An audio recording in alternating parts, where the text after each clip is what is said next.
Hey everybody, today we're learning about what causes wind. Well, what causes wind? There are four different things that cause wind.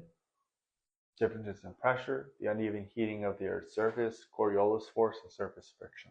Why is it important for us to know about what causes wind? Well, as we flight plan, as pilots, it's important for us to know what causes it because as we look at our prognostic charts, we can see these isobars, right? We can see the weather, right? We can determine if we're flying through maybe a mountainous area that can potentially cause a lot of wind, and that can give us a determination whether or not we should continue on with our flight planning and make that flight a go decision or no go decision.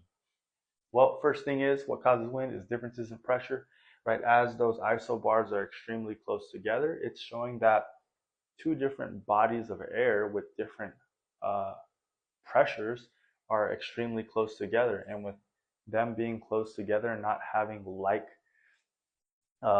characteristics, similar characteristics, due to maybe one being a lot more higher pressure or a lower pressure, it can cause a lot of wind.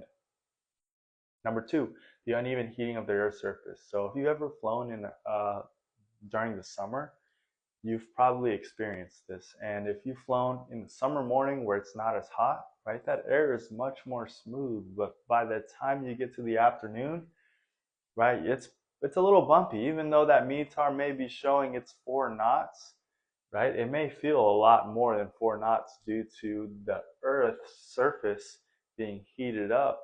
For example, like a hot parking lot that is really heated up, and that air is now rising, also known as when you're flying through that and you're getting bumped around, those are also known as thermals.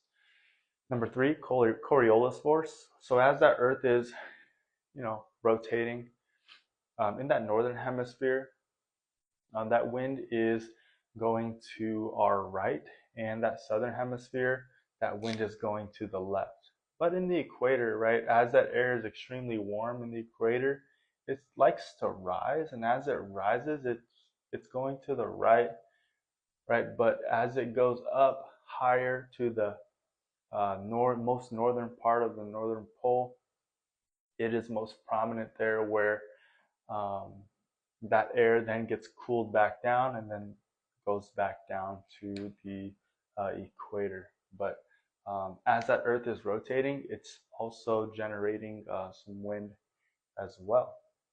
Number four, it is surface friction. So when we're flying over mountainous terrain or maybe over a city where wind is being deflected